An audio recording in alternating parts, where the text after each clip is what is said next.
Once there was a very rich gentleman who lost his wife, and having loved her exceedingly, he was very sorry when she died. Finding himself quite unhappy for her loss, he resolved to marry a second time, thinking by this means he should be as happy as before. Unfortunately, however, the lady he chanced to fix upon was the proudest and most haughty woman ever known. She was always out of humour with everyone. Nobody could please her, and she had returned the civilities of those about her with the most affronting disdain. She had two daughters by a former husband. These she brought up to be proud and idle. Indeed, in temper and behaviour they perfectly resembled their mother. They did not love their books, and they would not learn to work. In short, they were disliked by everybody. The gentleman on his side too had a daughter, who in sweetness of temper and carriage was the exact likeness of her own mother, whose death he had so much lamented, and whose tender care of the little girl he was in hopes to see replaced by that of his new bride. But scarcely was the marriage ceremony over before his wife began to show her real temper. She could not bear the pretty little girl, because her sweet obliging manners made those of her own daughters appear 1,000 times the more odious and disagreeable.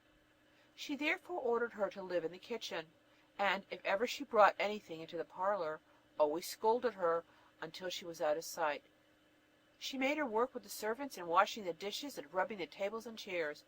It was her place to clean the madam's chamber, and that of the misses, her daughters, which was all inlaid, had beds of the newest fashion, and looking glasses so long and broad that they saw themselves from head to foot in them, while the little creature herself was forced to sleep up in a sorry garret, upon a wretched straw bed, without curtains or anything to make her comfortable.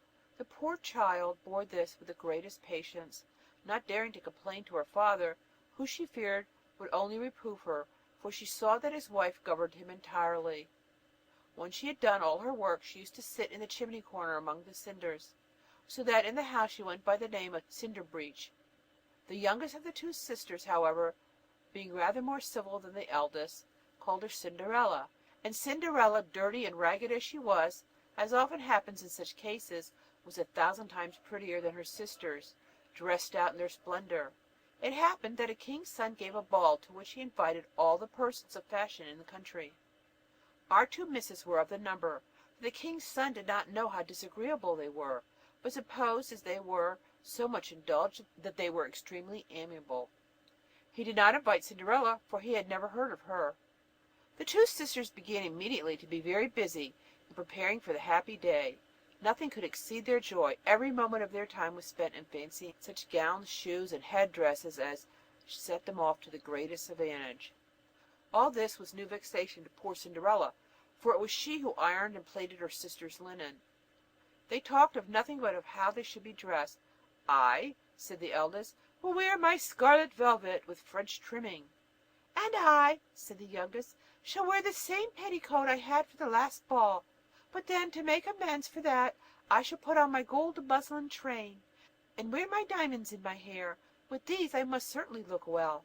They sent several miles for the best hairdresser that was to be had, and all their ornaments were bought at the most fashionable shops.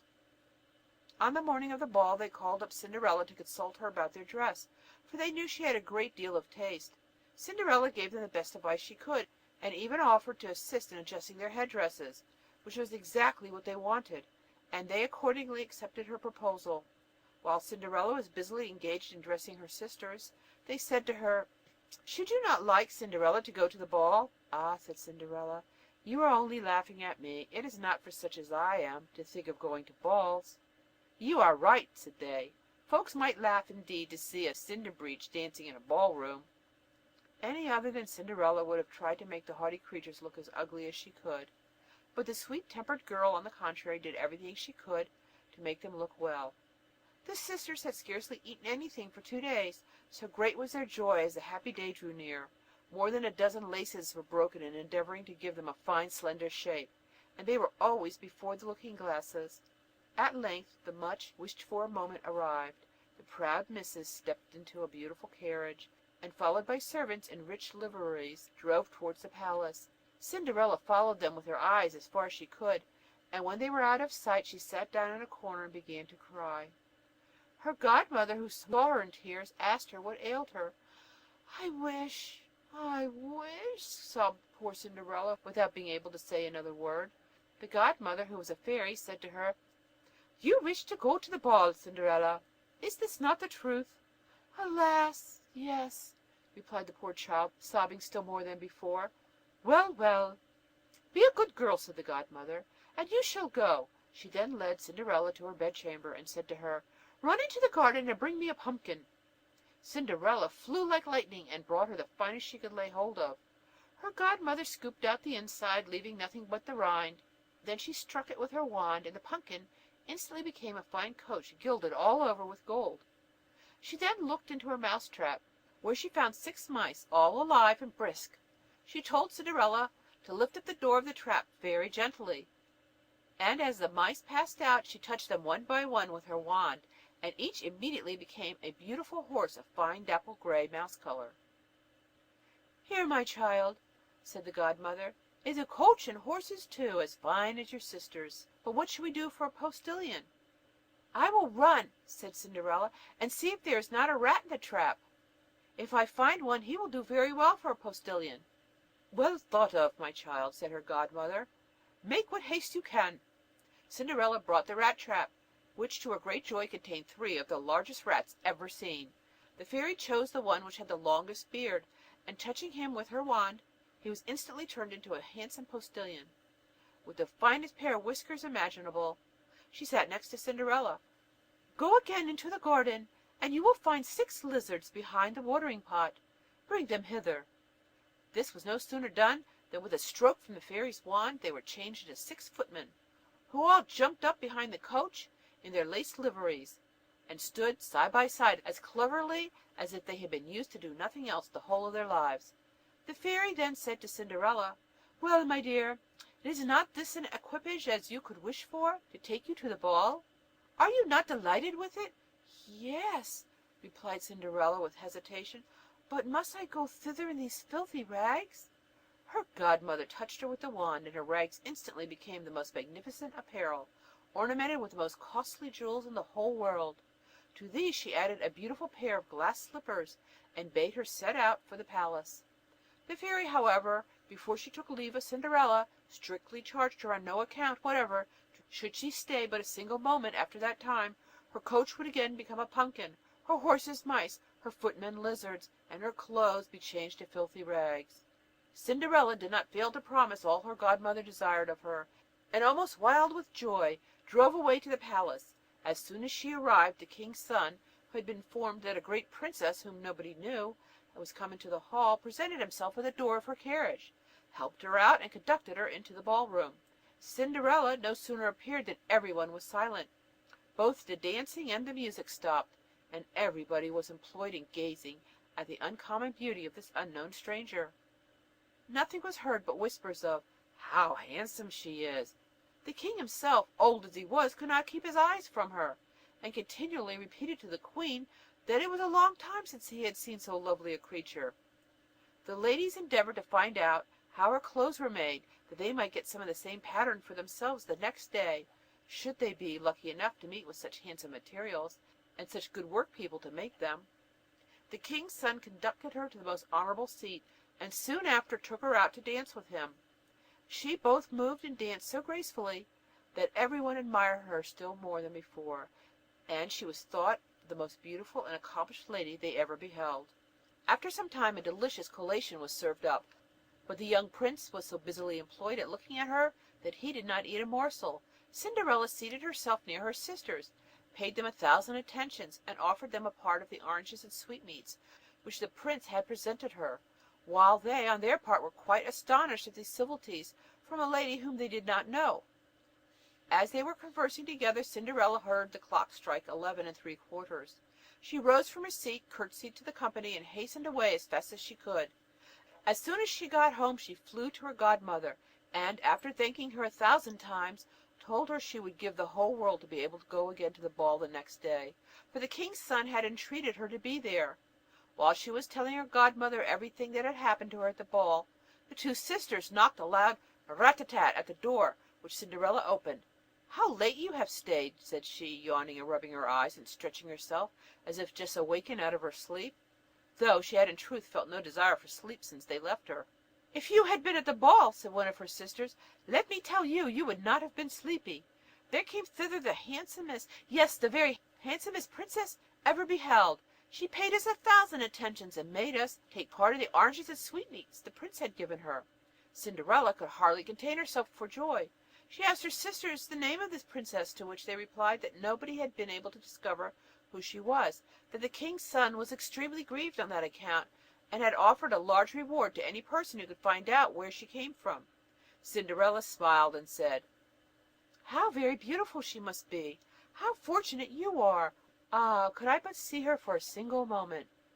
Dear Miss Charlotte, lend me only the yellow gown you wear every day, and let me go to see her." "Oh yes, I warrant you. Lend my clothes to a cinder breech? Do you really suppose me to be such a fool? No, pray, Miss Forward, mind your proper business, and leave dress and balls to your betters." Cinderella expected some such answer, and was by no means sorry, for she would have been sadly at loss what to do, had her sister lent her the clothes she asked of her. The next day the two sisters again appeared at the ball, and so did Cinderella, but dressed much more magnificently than the night before. The king's son was continually at her side, and said the most obliging things imaginable to her. The charming young creature was far from being tired of all the agreeable things she met with. On the contrary, she was so delighted with them, she entirely forgot the charge her godmother had given her. Cinderella at last heard the striking of the clock, and counted 1, 2, 3 on till she came to 12, though she thought that it could be but 11 at the most. She got up and flew as nimbly as a deer out of the ballroom. The prince then tried to overtake her, but poor Cinderella's fright made her run the faster. However, in her great hurry she dropped one of her glass slippers from her foot, which the prince stooped down and picked up, and took the greatest care of it possible. Cinderella got home tired and out of breath, in her old clothes, without either coach or footman, and having nothing left of her magnificence but the fellow of the glass slipper which she had dropped. In the meanwhile the prince had inquired of all his guards at the palace gates if they had not seen a magnificent princess pass out, and which way she went. The guards replied that no princess had passed the gates, and they had not seen a creature but a little ragged girl, who looked more like a beggar than a princess. When the two sisters returned from the ball, Cinderella asked if they had been as much amused as the night before, and if the beautiful princess had been there. They told her that she had, but that as soon as the clock struck 12, she hurried away from the ballroom, and in the great haste she made had dropped one of her glass slippers, which was the prettiest shape that could be, and the king's son had picked it up, and had done nothing but look at it all the rest of the evening, and that everyone believed that he was violently in love with the handsome lady to whom it belonged. This was very true, for a few days later the prince had proclaimed by sound of trumpet that he would marry the lady whose foot should exactly fit the slipper he had found. Accordingly the prince's messengers took the slipper and carried it first to all the princesses, then to all the duchesses, in short to all the ladies of the court, but without success. They then brought it to the two sisters, who each tried all she could to squeeze her foot into the slipper, but saw at last that this was quite impossible. Cinderella, who was looking at them all the while and knew her slipper, could not help smiling, and ventured to say, "Pray, sir, let me try on the slipper." The gentleman made her sit down, and putting the slipper on her foot, it instantly slipped in, and he saw that it fitted her like wax. The two sisters were amazed to see that the slipper fitted Cinderella, but how much greater was their astonishment when she drew out of her pocket the other slipper and put it on. Just at this moment the fairy entered the room, touching Cinderella's clothes with her wand, made her at once appear all more magnificently dressed than they had ever seen her before. The two sisters immediately perceived that she was the beautiful princess they had seen at the ball. They threw themselves at her feet, and asked her for forgiveness for the ill treatment she had received from them. Cinderella helped them to rise, and tenderly embracing them, said that she forgave them with all her heart, and begged them to bestow on her their affection. Cinderella was then conducted, dressed as she was, to the young prince, who, finding her more beautiful than ever, instantly desired her to accept his hand. The marriage ceremony took place in a few days, and Cinderella, who was as amiable as she was handsome, gave her sisters magnificent apartments in the palace, and a short time after married them to two great lords of